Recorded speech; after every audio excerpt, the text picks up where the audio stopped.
@RafaelSimonJim1 y también en Instagram @RafaelSimonJiménezM. Bueno, muy buenas tardes, Rafael Simón, gracias por atendernos. No, buenas tardes, Antonio. Un placer de hablar contigo y con toda tu audiencia. Bueno, mira, es noticia que tenemos fecha, ¿no? Ya, Sí. o sea, hay fecha del tema, digamos, de elección presidencial. Podrá haber observaciones sobre, como ciertamente las habrá, sobre el tema de los lapsos y los mecanismos, pero hay una fecha. Bueno, la idea es poder conversar contigo a la luz de la experiencia, habiendo estado pues en el Consejo Nacional Electoral, pero además habiendo pegado afiches por estas calles cuando estabas pues en las líderes de las prácticas candidaturales. Ajá, si los tiempos dan, si está bien, o si por lo menos eso es lo que hay, como dicen por ahí a veces popularmente. Mira, Antonio, siempre y cuando el cronograma se cumpla a cabalidad, ¿qué significa eso? Por ejemplo, hay un tema neural, que es el tema de la inscripción de los nuevos electores, tanto en Venezuela como también de los electores que están en el exterior. Hay que ver, porque una cosa son los lapsos y otra es la implementación de eso desde el punto de vista práctico. Por ejemplo, ahí se calcula que en Venezuela hubo una migración de casi 8 millones de venezolanos. Por supuesto, esa población tiene que depurarse desde el punto de vista de los menores de edad y desde el punto de vista también de los que de alguna manera sufren desarraigo y no tienen interés, digamos, en participar ya de las controversias o de las elecciones venezolanas. Y habrá sitios donde no se pueden inscribir, porque si no hay relaciones con Estados Unidos, no hay consulado y no tiene dónde inscribirse. Estados Unidos es un capítulo aparte. Pero, por ejemplo, los otros sitios que son receptores de grandes migraciones de Venezuela, Colombia, por ejemplo, ahí no existe ningún impedimento. La circunscripción de Colombia es más grande que el estado de Aragua. Claro, es lo que te estoy diciendo. Entonces, en Colombia hay casi 2 millones de venezolanos. Entonces, el gobierno tiene que facilitar desde el punto de vista de los consulados toda la inscripción de esa gente. Y en Venezuela tiene que masificar los centros de inscripción, porque hasta ahora dice que los centros están abiertos, pero en las capitales de estado, imagínate tú la imposibilidad, la dificultad que existe para inscribirse. Entonces ese es un detalle. El otro detalle, nada menos importante, es el detalle del lapso para la postulación de candidatos, ¿no? Que quizás sea la fecha fatal más cercana, porque está previsto entre el 21 y el 24. En ese lapso habrá, porque antes había una diferencia entre el lapso de postulación y el lapso para realizar los cambios que surgieran en esas postulaciones y que, digamos, obedecían fundamentalmente a motivaciones de las propias organizaciones políticas. Aquí hay un solo lapso de 4 días, prácticamente entre el 21 y el 24, para postular candidatos. Y entonces allí es donde se presenta, digamos, el rollo, vamos a decirlo con el lenguaje coloquial. O sea, ¿tú piensas que, por ejemplo, en el caso de la candidatura de la oposición, hablando en términos claros, ahí puede haber una concha de mango? Bueno, la concha de mango se va a presentar con una cosa que ya es previsible. Aquí yo respeto muchísimo a María Corina, su liderazgo, lo bien ganado de su posición en las primarias, pero hay un hecho fáctico, un hecho real que está allí, y que ella ya es del conocimiento de ella y del país, que es que el gobierno no la va a dejar inscribirse. Eso es un hecho incontrovertible, pues el gobierno no va a cambiar esa posición. Ahora, ¿qué puede hacer cambiar esa oposición? Bueno, un hecho milagroso, un hecho sobrenatural o sobrevenido. Pero si no existe ninguna de esas cosas, si el tiempo transcurre, como uno piensa que va a transcurrir normalito de aquí al 21, lo que va a pasar es que María Corina, por supuesto, tendrá que hacer, hay que acompañar todo lo que María Corina tenga que hacer para hacer valer sus derechos, porque sus derechos son legítimos y están siendo violentados. Pero ella misma, en base precisamente a la confianza que la gente le dio en estas elecciones primarias y el bien ganado liderazgo que tiene, tendrá entonces también que razonar cuál es su posición frente a lo inevitable, es decir, a que se mantenga como se va a mantener. Para eso no se necesita, digamos, ser brujo ni ser adivino, se va a mantener la inhabilitación. Entonces le corresponderá a ella fijar una posición donde tendrá que privilegiarse, digo yo, los intereses de Venezuela y sobre todo los intereses de producir un cambio político en el país en este año y por la vía electoral, que están más o menos, miren, en Venezuela están dadas todas las condiciones, todas y más, para un cambio político. Todas las encuestas revelan un inmenso descontento y un inmenso deseo de cambio. Entonces ella, que no solamente es candidata, sino que bien ganado el título de líder de la oposición, tendrá que entender cuál va a ser su papel junto con los demás sectores democráticos para proveer una candidatura sustituta que interprete ese inmenso deseo de cambio. Pero cuando yo te hablaba de la concha de mango, es justamente eso que tú destacabas, es decir, como no está claro el tema de, hablan de un lapso, ¿no? Y pudiera ocurrir que si tú presentas la solicitud, digamos, consigna, haces un acto, vas y entregas los papeles, pudieran agarrar y decir, para no volver a vivir la experiencia de Barinas, a la candidatura quedó sin efecto, pero te lo contestan fuera del lapso y ya no puede ser candidato. Bueno, vale, en la plataforma unitaria democrática están reunidos como 50.000 años de experiencia política. Si se dejan pasar un try de eso, sería el colmo, ¿no? Para todo eso, por eso es que en la vida y en la política, ¿quién no va a tener? María Corina dice que ella no tiene plan B. Una cosa es que ella no lo revele, porque no debe revelarlo, y otra cosa es que no lo tenga. Yo por lo menos en mi vida, en todas las cosas, no en la política, no en todos los aspectos de mi vida, tengo plan A, B, C, D, E, F, H, Z. Como abogado del diablo, si mañana dijeran, por ejemplo, llega María Corina y dice, es que mi candidato es Rafael Simón, Rafael Simón Jiménez, entonces, en lo que lo anuncien, por eso que tú hablas de lo del tema del plan B, que puede que no lo digan, pero que sí lo tengan, entonces el gobierno diría, bueno, pero es que ese señor una vez en tal sitio hizo tal cosa, y entonces empiezan a buscar, y entonces también te inhabilitan a ti. Mira, yo no sé, Antonio, sobre eso, a pesar de que este gobierno es la cosa más inescrupulosa y más ausente de toda previsibilidad, precisamente por la ausencia de escrúpulos y de buenas maneras y de legalidad y de todo, pero ellos están muy interesados. Yo acabo de oír el discurso, por ejemplo, ahorita de Maduro en la CELAC. Ellos también están interesados en un cierto reconocimiento internacional, en reinsertarse en la comunidad. Fíjate tú que el llamado ahí fue a que mandaran observación electoral de la CELAC, de las Naciones Unidas. Entonces yo por ejemplo no creo, a lo mejor me van a enterrar en una blanca, a lo mejor la realidad me da en la cara, pero yo no creo en que ellos vayan a hacer una sucesión de inhabilitaciones, sobre todo de gente que no sea inhabilitable, porque si tú, por ejemplo, no has desempeñado un cargo público, ¿cómo te van a inhabilitar? Es decir, no te pueden aplicar ningún precepto de la ley de Contraloría, porque mientras tú no seas funcionario público no caes dentro de los supuestos de esa ley, ¿no? Es decir, hay maneras, digamos, por lo menos de ser previsivo. Yo creo que eso va a ser un desafío a la inteligencia, digamos, de las fuerzas opositoras y particularmente de María Corina y de la plataforma democrática. Tienen que prever todo y, como se dice en el lenguaje común, taponear todo. Es decir, frente a esto, frente a esto, es decir, cubrir todas las expectativas negativas que el gobierno pueda poner por delante. Es lo que la inteligencia aconseja, ¿no? La inteligencia aconseja. Algunas de las cosas, de las observaciones que he visto es, por ejemplo, que dicen, bueno, que un mes para inscripción, un mes para la actualización del registro es bastante poco, no solamente afuera, sino internamente en el país también.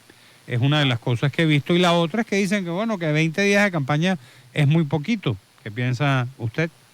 Mira, de las dos cosas pienso lo siguiente. Si hay una provisión masiva de centros de inscripción, el tema se apaña, es decir, se reduce. Y lo de la campaña electoral en Venezuela, siempre hemos tenido laxos formales, pero la verdad es que el país vive más o menos en una campaña electoral permanente. Entonces yo no creo que esas dos cosas, te repito, lo de la inscripción sí, porque el gobierno está obligado, como el laxo es poco o es corto, digamos, a establecer un sistema de centros de votación, de centros de inscripción masivo. Y lo de la campaña electoral, te digo, ya todo el mundo está en campaña, y María Corina anda en una campaña electoral por toda Venezuela. Una cosa son los laxos formales y otra cosa es la realidad práctica, ¿no? Fíjate, ahí, bueno, sabes que la Constitución dice no se puede modificar la ley electoral 6 meses antes del proceso de elecciones, ¿no? Ahora bien, en verdad, y tú que estuviste pues en el Consejo Nacional Electoral, como quiera que hay una ley de procesos electorales, pero luego el reglamento es distinto en cada oportunidad y eso en la práctica se transforma en una especie de modificación de las reglas del juego. Fíjate tú que estamos hablando, bueno, no está claro si el lapso es para el proceso solamente de inscripción o también están abierto en ese mismo periodo las sustituciones. y si no están, pues son dos cosas distintas. Lo mismo, por ejemplo, para los procedimientos y las regulaciones de los que están en el exterior, que piden que además sean residentes legales, y entonces, bueno, eso hace que una parte importante de gente que está afuera a lo mejor no califique para que pueda terminar inscribiéndose si es que hay consulado y si es que llega hasta el sitio y si es que le abren la puerta y lo atiende, ¿no? Entonces, digamos, va a haber, ¿tú consideras que en la práctica se están modificando las reglas del juego? Mira, cuando tú te enfrentas a un adversario como los que tenemos en Miraflores y en el poder, tienes que estar preparado para todo. Barramuncia, trampa, patada, mordisco. Esto es una gente que no sabe jugar sino rudo, que no sabe hacer sino trampa. Entonces, le faltó Kung Fu, que también lo ponen en la... Claro, pero tenemos 25 años soportándolo, aguantándolo, sufriéndolo. Entonces, si no le hemos podido decodificar su marramuncia, bueno, nos enterrarán en una blanca, pana. Yo creo que hay que prepararse para todo. Sabemos que estamos frente a un adversario inescrupuloso, un adversario que no tiene en sus planes, ni por la buena ni por la mala, como ellos mismos lo repiten, dejar el poder. Ahora, eso es lo que tenemos, y a eso es que tenemos que enfrentarnos. Por eso que este es un desafío al talento, a la inteligencia, a la buena táctica, al desprendimiento, al patriotismo, a una serie de virtudes que son las que pueden, digamos, en definitiva, conducirnos a la victoria frente a esta gente. Pero tenemos un gran aval. El gran aval es más del 80% de los venezolanos que quiere cambio. Y eso no son las encuestas lo que lo dicen. No es que si la encuesta esta contra la encuesta aquel. Es que lo que hay que hacer, Antonio, es comparar las cifras de la última elección regional y municipal. Si nosotros hubiéramos ido unidos, en esa oportunidad ganamos 18 gobernaciones, incluso separados ganamos más de 100 alcaldías. Entonces el tema está en que aún con todo el ventajismo, con todo el abuso de poder, con todas las triquiñuelas, con toda la trampa, nosotros tenemos el elemento fundamental para ganar, que es la voluntad popular, que es el deseo mayoritario de la gente de ponerle fin a un gobierno desastroso, a un gobierno hambreador, a un gobierno saqueador. Entonces eso es, digamos, un activo demasiado importante, el más importante de todos. Mire, tenemos que ir a hacer una brevísima pausa, pero yo además quiero dejarle una pregunta para la vuelta, ya en el final de su participación en el programa, y hablando de ese tema de la urna blanca. Pareciera que se está repitiendo el escenario de 2018 cuando compitió Henry Falcón. Me refiero en cuanto a la indefinición de cómo va a actuar la oposición, por un lado, y además al hecho de que, bueno, va a haber una elección presidencial y después, en la eventualidad de un cambio político, eso va a ocurrir 6 meses después, y en 6 meses pasan muchas cosas. Breve pausa y ya regresamos con Rafael Simón Jiménez. Contenidos que trascienden la radio. En las redes, @AdiGianpaolo.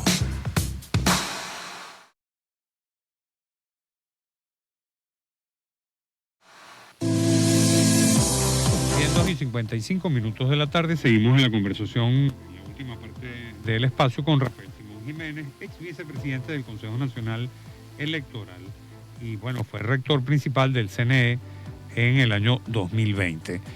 Rafael Simón, como tú has usado ese término de la urna blanca, ¿no? Yo no sé si es que estamos en un escenario parecido en términos de lo que fue la indefinición en relación al tiempo del 2018, ¿no? Cuando se adelantó también las elecciones y se hicieron en mayo, y después, pues entonces, se suponía que si había un cambio político, eso casi que era un parto, ¿no? El tiempo entre eso y la toma de posición. Y aquí va a pasar lo mismo si hubiera cambio político. Si no hay cambio político, no.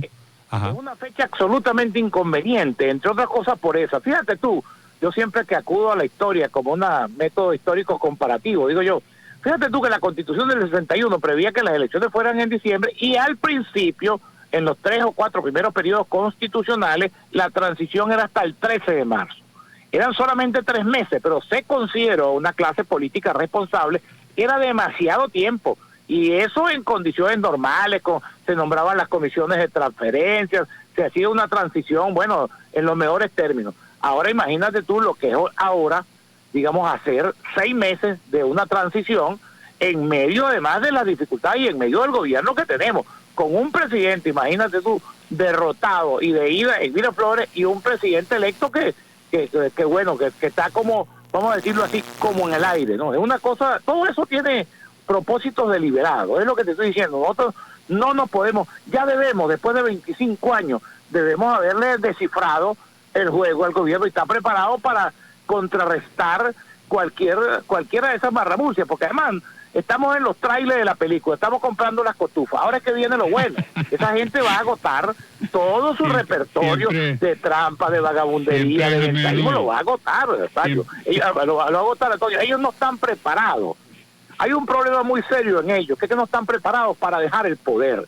Hay que irlos acostumbrando poco a poco, con presión, con participación, con voluntad de ejercer el voto, para que ellos se le meta en la cabeza, entonces, que en la política se gana y se pierde, y que hay alternabilidad, y que hay transición y todas estas cosas. Pero ellos hoy en día, como lo proclaman, ellos no están preparados para dejar el poder, como ellos dicen, ni por la buena ni por la mala. Ahora, el gran drama del gobierno es que no tienen condiciones para ganar el poder, ni por la buena ni por la mala, porque no tienen votos y tienen apoyo popular, ¿no? Ahora fíjate, bueno, siempre es bien grato conversar contigo porque tú eres bien vehemente en tus expresiones, ¿no? Fíjate, tú dices el gobierno no está preparado para perder el poder. Y te pregunto, ya estamos despidiendo el programa, ¿y la oposición está preparada para ganarlo? Bueno, sobre eso a mí me caen también profundas dudas, y eso tiene que ver precisamente con el tema del candidato. Por eso yo señalaba, fíjate tú, y este es un tema interesante, porque este va a ser el tema de debate. Además, poco a poco el tema ya está desmistificado, ya con el anuncio del laxo, sobre todo de inscripción de candidatos, ha desmitificado el tema del candidato sustituto, porque te repito, es una tontería también no enfocar o no abrir un debate sobre una cosa que se sabe que va a pasar inexorablemente, pues. Entonces, allí es donde se tiene que ver precisamente cuál es el candidato que está en mejores condiciones para ganar las elecciones. Las elecciones hay que ganarlas por paliza, contundentemente, porque ese inmenso voto a favor, que es a su vez inmenso voto de repudio, es un factor disuasivo de cualquier maniobra que se quiera hacer para desconocer el resultado o para dificultar la toma del poder. Ya empiezan algunos a decir por ahí, por ejemplo, desde el Zulia, nosotros tenemos un gallo, ¿no? Apenas anunciaron la fecha en el día de ayer. Hay otros que tienen su corazoncito verde y entonces hablan pues de Eduardo Fernández, ¿no? Por ejemplo. O sea, de distintos nombres, ¿no? Ahí además está el que tal vez proponga la propia María Corina. Claro, es que todo tiene que ser, lo ideal sería, Antonio, que María Corina, la Plataforma Democrática y los sectores, digamos, nosotros no participamos en la primaria, le apoyamos a María Corina, pero le hemos respaldado su liderazgo, que es inobjetable. Entonces, que hubiera una especie de conclave, que hubiera una especie de consulta, porque es un contrasentido antidemocrático que María Corina reclame que ella tiene un mandato de 2.600.000 o 200.000, no sé cuántos que participaron en la primaria, y que vaya ella a abrogarse la voluntad de escoger ella su sustituto. Es una contradicción casi que aberrante, es decir, porque tú estás reclamando precisamente que eres el producto de un hecho democrático masivo y tú después entonces te vas a rogar de decir es fulano. Si a mí me parece es una cosa espantosa, pero bueno, lo que te quiero decir es que debe producirse un nivel de consulta, incluso donde participen otros sectores distintos de la sociedad, donde participe la iglesia, donde participen los empresarios, donde participe la academia. O sea, abrir una discusión para la que no hay mucho tiempo, pero habrá que buscar un escenario, un mecanismo, ahora que la tecnología pone al servicio de los seres humanos de tantos instrumentos para uno en tiempo real hacer consultas y todo esto para escoger un candidato. Lo ideal es que todos nos pusiéramos de acuerdo en una persona que fuera la que sustituyera a María Corina y de cuya decisión ella tuviera una opinión muy importante. Bien, eso sería lo ideal. Ojalá que eso sea lo que suceda. Invoquemos a Dios la protección del Todopoderoso para que eso sea lo que suceda. Muchísimas gracias a Rafael Simón Jiménez, ex rector del Consejo Nacional Electoral, hablando pues sobre este anuncio ya definitivo sobre fecha de elección presidencial. Gracias, Rafael Simón. Mucho gusto, hermano. Mucho gusto. En el aire, periodismo total, con Antonio Di Gianpaolo.